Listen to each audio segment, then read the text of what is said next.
오늘은 헤르만 헤세의 나로 존재하는 법이라는 책에 대해서 리뷰를 한번 해보도록 하겠습니다. 자신의 성향과 취향을 한껏 개발하고 발휘하는 것 말고 자기 실현에 다른 방법이 있던가? 자기답게 사는 것 외에 성장하고 진리에 이룰 수 있는 다른 길은 없다. 그러니까 자기 개성을 살리는 것이 결국에 자기 실현의 유일한 방법이라고 얘기를 하고 있습니다. 세상은 우리가 고집스럽고 소신있게 밀고 나가는 모습보다는 세상에 순응하여 유약하게 살아가는 모습을 보고 싶어 한다. 세상은 오랜 시간 세상을 단순화하려는 사람들의 손에 좌지우지되고 있다. 그러니까 나를 제외한 여러 사람들, 주위 사람들은 내가 뭔가 유별나게 하는 걸 다 싫어하죠. 뭔가 독특하게 시도하거나 도전하거나 남과 다른 루트로 뭔가를 이루려고 하거나 달갑지 않게 봅니다. 그냥 하던 대로 해라. 남처럼 회사원 다니고 남들과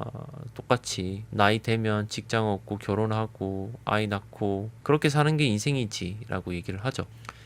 그래서 조금이라도 속에 불을 품은 사람들의 삶은 가히 투쟁에 가까워진다. 관습을, 가족과 국가와 공동체의 요구를 무시할 때 사람은 스스로 위협을 무릅쓰는 셈이다. 그러니까 세상 사람들, 주위 사람들의 반대에도 불구하고 내 꿈을 위해 진짜 내가 하고 싶은 거를 가지고 밀고 나아갈 때 그의 삶은 고달프고 투쟁적이다 라는 거죠. 누구의 지지를 받을 수 없고 자기만 믿고 나아가니까. 그래서 스스로가 옳은지를 묻지 말고 피할 수 없는 나의 모습을 긍정하고 스스로의 편이 되어 주어야 해. 온 세상이 이해하지 못한다 해도, 비록 주위 사람들이 나를 인정하지 못한다고 해도 내 스스로를 믿어라 라는 거죠. 우리는 스스로를 바꾸어 다른 사람이 될 수는 없다. 대신 주어진 삶을 더 많이 인정하고 받아들일수록 자신의 삶에서 일어나는 일들과 내적으로 화해할수록 더 강한 사람이 될 것이다. 우리는 Z라는 사람으로 태어났어요. 근데 세상의 요구대로 A라는 사람으로 바꿀 수는 없다는 겁니다. 그냥 나는 Z라는 사람을 인정하고 그에 맞게 나아가야 내적으로 힘들어지지 않고 편안해질 수 있다는 거죠. 비루한 삶에 대항하는 최상의 무기는 용기와 고집, 인내다. 용기는 자신을 강하게 해주고 고집은 인생을 재미있게 해주며 인내는 평안을 허락한다. 그러니까 나는 Z라는 사람인데 A가 되지 않고 어떻게 계속 유지할 수 있냐? 바로 용기, 인내, 그리고 아까 뭐였냐? 고집, 이렇게 세 가지 태도가 필요하다는 겁니다. 고집 있는 자는 언제나 수백만의 평범한 사람들에게, 그 겁쟁이들에게 인간의 법에 복종하지 않는 것은 상스럽고 제멋대로인 행동이 아니라 훨씬 더 높고 신성한 법에 충실한 것임을 보여준다. 좀 말이 어려운데 이것도 그냥 계속 A라는 삶을 살아라고 세상이 강요하는 것에 대부분의 사람들은 순응하고 이 겁쟁이들에게 나에게 맞는 삶을 사는 것, Z의 인생을 사는 게 절대 잘못된 것이 아님을 보여주라는 거죠. 여기서의 고집은 권력이나 돈을 추구하는 것이 아니다. 고집 있는 사람은 단 한 가지를 소중히 생각한다. 바로 자신 속의 신비한 힘, 바로 자신을 살게 하고 성장하도록 하는 그 힘이다. 이 힘은 돈으로도 권력으로도 얻어질 수 없는 것이다. 그래서 내가 Z 인생을 계속 살아가도록 하는 나의 고집은 권력이나 돈이 있어서 나오는 게 아니라 그냥 그 나의 본연의 그 마음가짐에서 나온다는 거죠. 자기 개성의 비밀은 오직 자신만이 발견할 수 있다.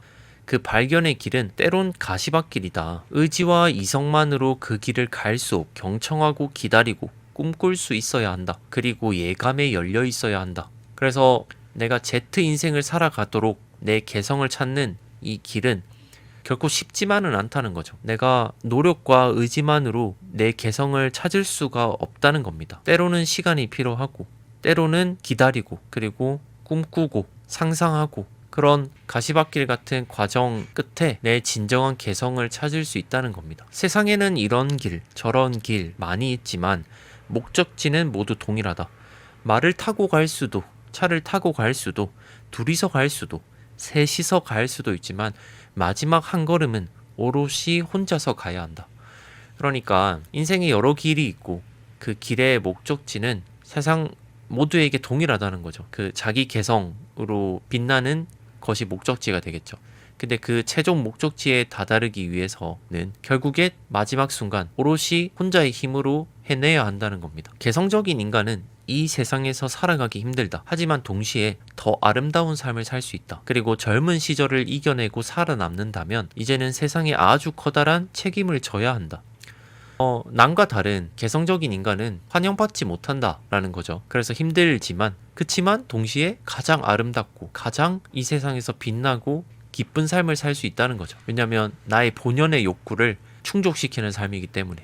그리고 그렇게 삶을 살다 보면 결국에 내가 주위 사람들에게 영향력을 미치는 사람이 되고 그때야말로 내가 주위 사람들에게 책임감을 느껴야 하는 순간이 온다는 겁니다. 공상가들과 별종들은 도약을 담당했고 생각하지도 못한 일을 꿈꾸었다. 그럼으로써 언젠가 물고기가 육지동물이 되고 원숭이가 유인원이 될 수 있었던 것이다. 평범하고 정상적인 것은 이상적인 것과는 거리가 멀었다.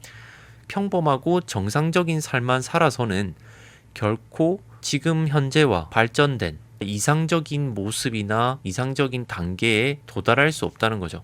여러 물고기들 중에 비정상적이고 뭔가 다른 독특한 개성의 생각을 하는 물고기만이 물을 나와서 육지 동물이 될 수 있었듯이 우리 인간들도 정말 개성적으로 나의 본연의 욕구에 맞게 살아가는 그때만이 기존에서 더 발달된 인간의 모습으로 살아갈 수 있다는 겁니다. 고통에서 힘이 나온다. 고통에서 건강이 나온다.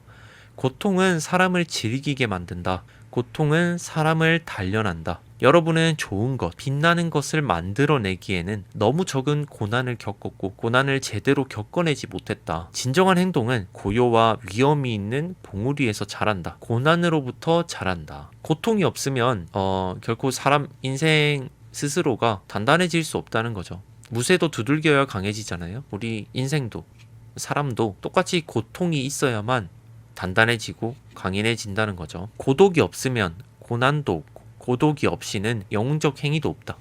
아이에서 어른이 되기까지는 단 한 걸음, 단 한 단계이다. 바로 고독해지는 것. 아이와 어른의 가장 큰 차이는 바로 고독이라는 거죠. 아이는 고독을 견딜 수 없지만 어른은 그 고독을 견디고 책임감이라는 무게를 짊어지고 인생을 나아가죠. 바로 우리도 그렇게 어른이 됐듯이 나의 진정한 인생을 살기 위해서 그 고독이라는 어찌 보면 무거운 짐을 고독이라는 짐을 지고 인생을 살아가는 과정이 필요하다는 겁니다. 우리도 고독의 순간만이 삶을 성숙하게 만들고 나를 영웅의 모습으로 더 빛나는 모습으로 한 단계 도약시켜준다는 겁니다. 군중 속에 휩쓸려 다니는 모든 이들은 결코 고독을 맛보지 못했다. 차라투스트라는 고독의 길을 저만치 나아간 사람이다. 그는 고난의 학교에 눌러앉았다. 얼음같이 찬 우주 공간에서 느끼는 희열에 대한 노래를 들려주고 싶다. 고독 속에서 끌려다니고 휩쓸려 다니고 전혀 개성 없이 살아가는 사람은 그 고독이 주는 즐거움을 이해할 수 없다는 거죠. 고독은 두렵습니다.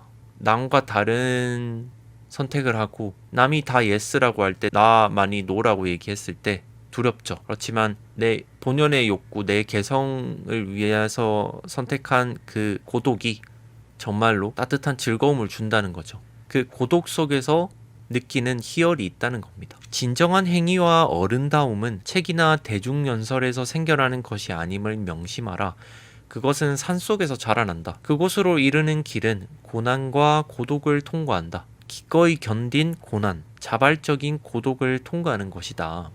쇼츠를 보고 연설을 보고 방송을 보고 남이 얘기했던 거, 나보다 뛰어나 보이는 사람의 말과 가치관을 무작정 따라가지 말라는 거죠. 진정한 나의 가치관, 나의 생각, 나의 빛은 내가 온전히 고독 속에서 사색하고 고민할 때 완성된다 라고 얘기를 하고 있습니다. 모든 사람에게는 자연의 외침, 의지, 자연이 던져준 소질이 있다. 이를 성숙하게 해야 한다. 일깨우고 잘 가꾸어라. 자신에게서 나오는 음성을 들어라. 이런 음성이 침묵하면 뭔가가 잘못되고 있다는 것도 깨달아라. 그러니까 모든 사람에게는 그 본연의 소질이라는 게 있다고 얘기를 하고 있습니다. 남과 다른 나만의 개성의 모습이 있는 거죠. 그래서 그 소질을 잘 찾고 잘 가꾸고 개발시켜야 한다는 겁니다. 끊임없이 내 안의 욕구, 내 안의 목소리를 들어야 그렇게 개성을 찾고 가꿀 수 있겠죠. 근데 그 목소리가 어느 순간부터 들리지가 않아. 그러면 내 인생이 뭔가 잘못 흘러가고 있다라는 걸 깨달아라 라는 겁니다. 즐거움도 고통도 없이 그럭저럭 미적지근하고 긴 빠진 소위 좋은 날들을 보내노라면 나의 어린애 같은 영혼은 이런 생활에 금세 힘들고 공고해진다. 내 안에서는 지독한 고통이 불타오르는 걸 차라리 선택한다. 나는 평범하고 평균적인 삶, 보통의 만족, 쾌적함, 낙천주의 등을 혐오하고 저주한다.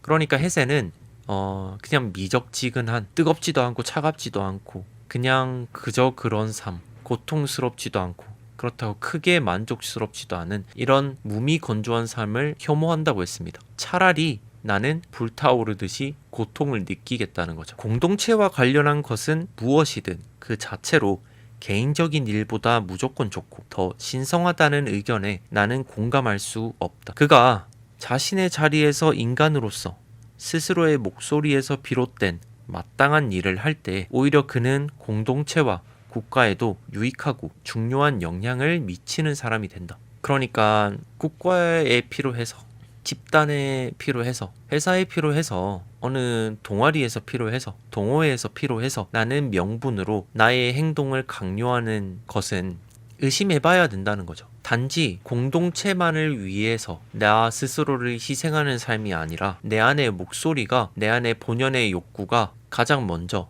첫 출발 동기가 되어야 한다는 거죠. 그리고 내 본연의 목소리에 맞게 삶을 살아가는 사람은 결국에 빛나게 되고 또 그렇게 빛나는 사람이 오히려 세상에 더 큰 선한 영향력을 미치고 더 큰 도움을 줄 수 있다는 겁니다.